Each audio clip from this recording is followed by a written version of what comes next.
This black woman has no business being on this plane. People like her are always violent. Lauren Cartwright shouted, pointing directly at the black woman standing across from her.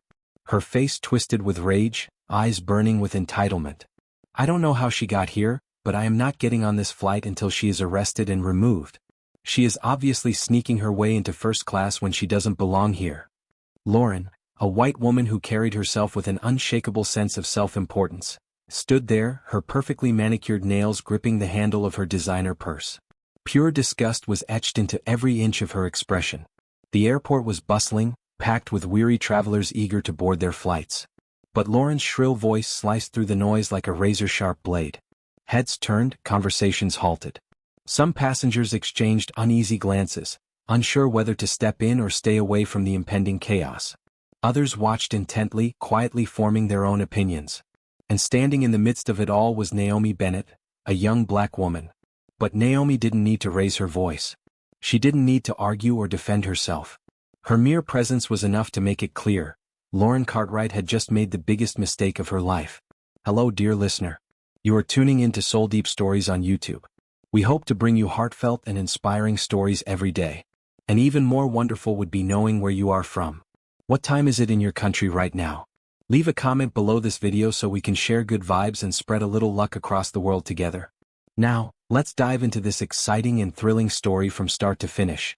Naomi Bennett wasn't just intelligent, graceful, and composed. She was a testament to resilience, a woman who built her success through hard work, not privilege.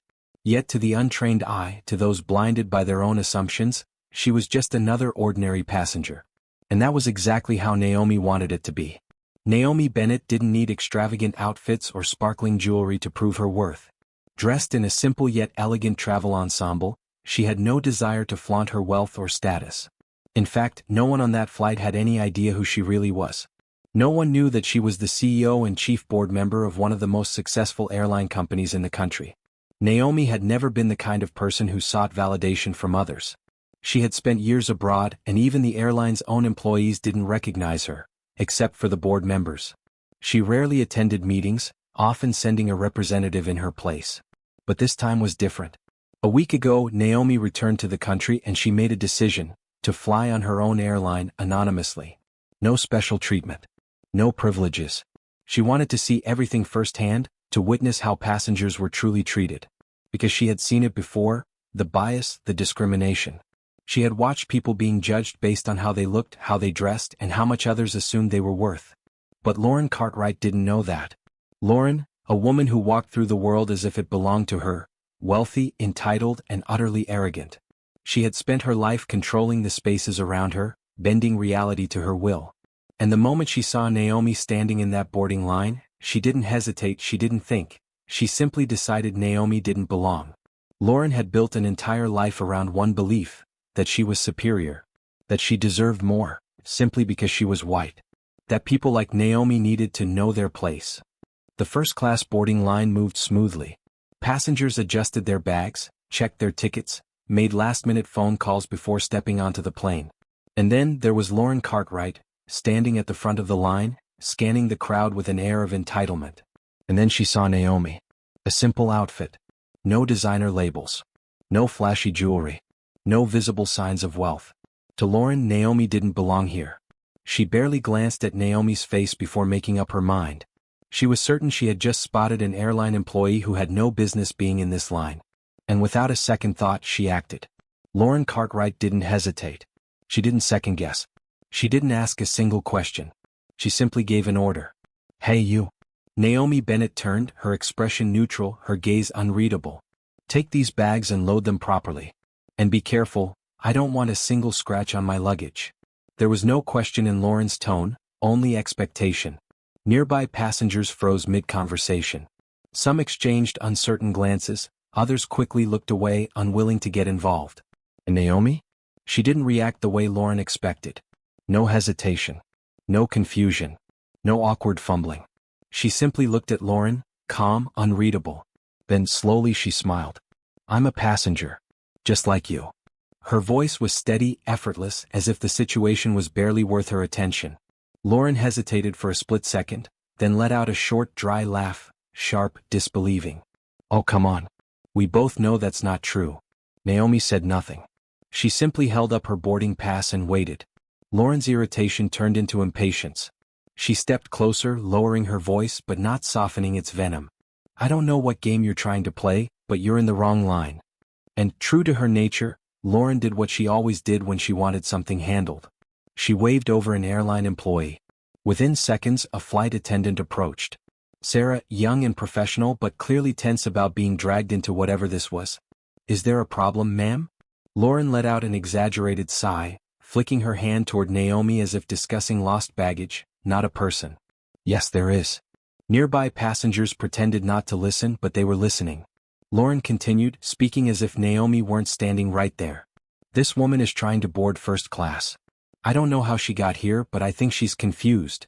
Sarah blinked, glancing between Naomi's composed expression and Lauren's unwavering arrogance. Then she turned to Naomi. Ma'am, may I see your boarding pass? Without a word, Naomi handed it over. Sarah scanned the ticket, checked the seat number, then looked back at Naomi. Finally, she turned to Lauren. She's a first-class passenger, ma'am. Everything checks out. Sarah was young but experienced enough to recognize Lauren's type. The frequent flyer who demanded special treatment, who filed unnecessary complaints, who expected the world to bend to her will. Ma'am, every passenger here has already been screened. If she's in this line, she has every right to be here. Lauren let out a sharp, incredulous laugh. You have got to be kidding me. That makes no sense. Passengers shifted uncomfortably. Sarah tightened her grip on the scanner, her unease clear. Ma'am, I assure you, her seat is in first class. Everything is in order. Lauren crossed her arms, her frustration growing. No, I don't think it is. I want to speak to a supervisor. Sarah hesitated, already sensing the weight of the situation. That won't be necessary, ma'am.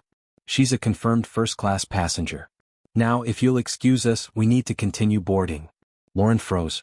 Sarah had just cut off her authority, denied her the power she had always relied on. And that was unacceptable. Lauren was about to push back, to escalate the situation when she noticed something. The other passengers. But this time their expressions weren't just uncomfortable. They were judgmental. And that made Lauren hesitate. She hated being embarrassed. Even more than she hated being wrong. With a sharp inhale, she forced a tight smile. Fine. Her voice was clipped, biting.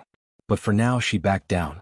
As Naomi turned to board the plane, unfazed, untouched by Lauren's entitled fury, Lauren watched. Waiting. Because this wasn't over. Not yet. Not even close. Lauren Cartwright wasn't the kind of woman who let things go. She attacked me. Lauren Cartwright wailed, pointing a dramatically trembling hand at Naomi Bennett. She got violent. I was just defending myself. That's why I had to throw her bag out. She was threatening me. But Naomi remained composed. She slowly released Lauren's wrists, her calm exterior unwavering, though a flicker of something cold flashed in her eyes. That's not true. Naomi's voice was steady but firm. The flight supervisor glanced between them, struggling to process the situation. Hold on, let's just take a moment to. Her voice wavered with uncertainty. But Lauren didn't let her finish. She's dangerous, she shrieked, voice shrill with fabricated fear. She needs to be removed from this plane. Arrest her. Naomi said nothing. She didn't argue. She didn't plead. She didn't need to. Within minutes, 2 uniformed security officers stepped onto the plane. Their expressions were unreadable, their sharp eyes scanning the first-class cabin. The tension thickened, pressing against the walls of the aircraft. One of the officers, a tall man with a no-nonsense demeanor, spoke first. We received a report of a disruptive passenger. His gaze swept over the cabin before landing on Lauren, who was still playing the role of the terrified victim. Lauren seized her chance. Yes, officer, she blurted out, breathless, as if she had barely survived an attack. It's her. She threatened me. She got violent. She grabbed me. I don't feel safe sitting here. Naomi remained still. She sat with her back straight, hands resting lightly on her lap, watching everything unfold. The officer turned to her, his face unreadable. Ma'am, is that true? Lauren's accusations hung heavy in the air, a blade poised to strike. The entire cabin held its breath. Lauren, seeing the security officers on her side, felt her confidence surge back. She straightened her posture, wiped away her fake tears, and turned to them with urgent desperation. She was aggressive. Her voice quivered just enough to sell the performance. She wouldn't stop. I was terrified. That's why I had to defend myself. It was a masterful act. And it was working. The security officer nodded firmly, his expression serious as he turned back to Naomi. Ma'am, we're going to need you to come with us. A few passengers audibly gasped. Others shifted uncomfortably, their faces twisting with disbelief. Some, who hadn't seen the full confrontation, now assumed the worst. Naomi remained silent. She didn't need to speak. The lead security officer gestured for her to stand. Lauren folded her arms, smugness radiating from her posture. She had won. Or so she thought. Because just as the officer reached for his radio to call for backup, a voice cut through the tension like a blade. That won't be necessary. The entire cabin froze. Heads turned toward the sound. Stepping onto the plane with effortless authority was a man in a sharply tailored suit. Behind him stood two high-ranking airline executives. Their expressions unreadable, but their very presence sent a shockwave through first class. A thick, suffocating silence settled over the cabin. The airline executive, a man whose mere posture radiated control, walked straight up to the security officers. His gaze flicked to Naomi for a brief second before he turned back to them. Then, with a steady, measured voice, he spoke the words that made the entire plane hold its breath. Miss Sinclair, I deeply apologize. We had no idea you were on this flight. Gasps rippled through the cabin. Passengers sat up straighter. Eyes widened. Some exchanged stunned glances. Others simply stared, trying to process what they had just heard. But the most dramatic reaction belonged to Lauren Cartwright. Her face went ghostly pale. Her body stiffened. A cold sweat crept down her spine. Because that name rang in her ears like a death sentence. Miss Sinclair. Lauren swallowed hard. Wait, what? She stammered, looking between Naomi and the executive. Who is she? The executive's sharp gaze snapped toward her. And for the first time since she had boarded the flight, Lauren felt something she wasn't used to feeling. Fear. His expression was stone cold. You just harassed and attempted to remove the CEO and chief board member of this airline from her own flight. Dead silence. Lauren's heart stopped. Passengers erupted into hushed whispers, eyes darting toward Naomi with newfound respect and shock. She's the CEO? No way. Oh my God, she owns this airline. Lauren's mouth opened, but no words came out. Her thoughts scrambled, searching for an escape, an excuse, a justification, anything. She had spent the last hour trying to assert dominance over a woman who held more power than she could ever dream of. And now everyone knew. Lauren felt the weight of the stares. Not admiration. Not sympathy. Judgment. The same passengers who had ignored the situation before, they were watching now. The people who had quietly agreed with her behavior, they were now pretending they hadn't. Because nobody wanted to be on the wrong side of history. Lauren's breath hitched. She desperately tried to regain control. I didn't know, she blurted out, her voice suddenly small. I thought. But before she could finish, Naomi stood. For the first time since Lauren had tried to push her. Since Lauren had lied. Since Lauren had thrown her luggage off the plane. Naomi stood. She turned to Lauren. The entire plane watched, waiting. And Naomi only said one thing. That's exactly the problem. Lauren's lips parted slightly, but no words came out. Naomi's gaze never wavered. You didn't know. But you assumed. A hush fell over the cabin. And those words didn't just hit Lauren. They hit everyone who had stood by. Everyone who had remained silent. Everyone who had agreed with her. Because that was it. That was the truth Lauren had spent her entire life avoiding. Lauren wasn't wrong because she didn't know who Naomi was. She was wrong because she had assumed Naomi was less. She had assumed Naomi didn't belong. And now she was paying for it. Lauren's lips trembled. She wasn't in control anymore. She wasn't the one who got to decide how this ended. She wasn't the one who held the power in this room. Lauren's voice cracked. She swallowed, her fake confidence crumbling. I didn't mean, please can we just. Her hands clenched and unclenched at her sides. I made a mistake. But no one defended her. Not the passengers. Not the flight attendants. Not even the security officers, who now looked at her differently. For the first time in her life, Lauren Cartwright was alone. The lead security officer exhaled and took a step forward. His voice was firm, professional. Miss Cartwright, you will be removed from this flight immediately. Lauren's head snapped toward him, panic surging through her. What? No. You can't do that. She turned to Naomi, desperate now. Tell them. Please, I swear I didn't. But Naomi didn't say another word. She didn't need to. Because Lauren's own actions had already spoken for her. Lauren Cartwright felt the ground shift beneath her feet. Then, like a volcano erupting, shock gave way to rage. "What? You can't do this to me," she shrieked, her voice slicing through the terminal. Heads turned. Passengers waiting for their flights lifted their eyes from their phones. People from other gates peered over, curious. Some were already recording, recognizing her as the woman who had just been kicked off that flight. The airline executive, completely unfazed, gave a slow, measured nod. "Actually, we can," he said, tilting his head slightly. "And we just did." Lauren's entire body shook. Her fists clenched. Her face flushed a shade of red so unnatural it looked like she might combust. "You think I'm just going to accept this? I have connections. I'll have your job for this." Passengers gasped, some muttering, others laughing. She sounded ridiculous. And the executive? He looked downright bored. "Miss Cartwright," he said, his tone as steady as ever. "This airline has a zero-tolerance policy for harassment, discrimination, and unruly behavior. Your actions today have resulted in a permanent travel ban across all our flights. Effective immediately." Lauren's breath hitched. "You will receive an official notice via email," he continued. "Any attempt to book a future ticket will be automatically declined." Lauren's hands trembled. Reality crashed down on her. "No," she screamed, stomping her foot like a petulant child. "No, no, no. I'm the victim here." People in the terminal laughed openly now. A teenager leaned toward her friend, whispering, "Does she actually think this is helping?" A middle-aged woman scoffed, shaking her head. She did this to herself.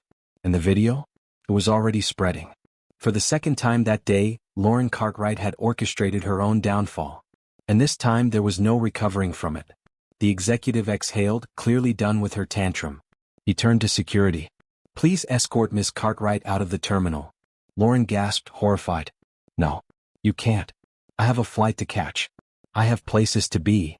One of the security officers calmly took her by the arm. "Not on this airline, ma'am." And just like that, Lauren Cartwright, the woman who thought she ruled first class, who had spent her life demanding special treatment, who had tried to remove the CEO of an airline from her own flight, was now being dragged out of the airport like an unruly child. The waiting passengers? They clapped. Some even cheered. A businessman chuckled, shaking his head. "I love to see karma in real time." A woman whispered to her friend, "She's definitely going viral." And Lauren? Her final words before disappearing from sight? "I'll sue you. I'll sue this whole airline. This isn't over." But even she knew. It was over. Because she hadn't just been kicked off a flight. She hadn't just been humiliated. She hadn't just been banned from an airline. She had been exposed. And in the age of social media, that was something she would never escape. The internet never forgets. Lauren's name was everywhere. News outlets picked up the story within hours. The viral clips of her tantrum on the plane. Her screaming meltdown at the gate. The smug confidence draining from her face when she realized who Naomi Bennett really was. All of it spread like wildfire. People weren't just talking about this flight. They were digging into her past. And Lauren? She was losing everything. Her inbox flooded with angry emails. She was dropped from multiple business engagements. Brands she had partnered with? Cut ties immediately. Even her family was getting messages from reporters, asking for statements. She had gone from privilege and power to becoming one of the most hated women on the internet. And now, she had one option left. The apology video. The camera clicked on. A dimly lit room. Lauren sat in front of a blank wall. Her face was bare. Her eyes red-rimmed as if she had been crying for hours. She sniffled, wiping at her cheek. Her breath trembled. She looked directly into the lens. I made a terrible mistake." She took a deep, shaky breath. "I was wrong." Her voice cracked just at the right moment. "I let my ignorance cloud my judgment. I never meant to hurt anyone. But I see now that my actions were inexcusable, and I take full responsibility." A single tear slid down her cheek. She let it stay there. The dramatic pause. The perfect balance of remorse and fragility.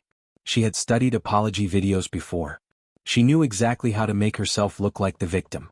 She took another breath, her voice barely above a whisper. "Ms. Bennett?" She exhaled shakily. "I deeply regret how I treated you. I don't know what came over me. I was overwhelmed. I was frustrated. But that doesn't excuse my behavior. You didn't deserve that. No one does." Another pause. "I've spent the last few days reflecting and I realize now that I need to change. I need to listen. I need to learn. And I promise to do better. Her lips trembled. I hope the world can find it in their hearts to forgive me. Silence. She let the weight of her words linger. Then, with a final, broken breath, she ended the video. She posted it within minutes. The caption read, "I'm truly sorry. Please take the time to watch this and understand my heart." For a moment she sat back, watching the screen, waiting. Would people accept it? Would they finally stop attacking her? Would she get her life back? The first comment came in. Then the second. Then the flood began. And Lauren's stomach dropped. Because instead of sympathy, instead of support, instead of forgiveness, she saw this. "Nah, you're just sorry you got caught. We don't believe you. You had no remorse when you were throwing that bag and trying to get her arrested. Too little, too late." Clapping hands. Classic PR apology. Zero emotion. Zero sincerity. Zero accountability. The likes on those comments skyrocketed. More poured in. People mocked her, dissected her video, called out her fake tears, pointed out how she was still making it about herself. Memes exploded. Someone posted a compilation of her apology, mixed with clips of her screaming on the plane. Another edited the video, adding fake Oscar-winning music behind her performance. One tweet went viral. "If you ever feel bad about your mistakes, just remember that Lauren Cartwright thought she could fake cry her way out of this mess, and made it even worse." 1 million likes. Lauren felt sick. She had hoped, this would be enough. But the world had already made up its mind. This wasn't an apology. It was damage control. And nobody was buying it.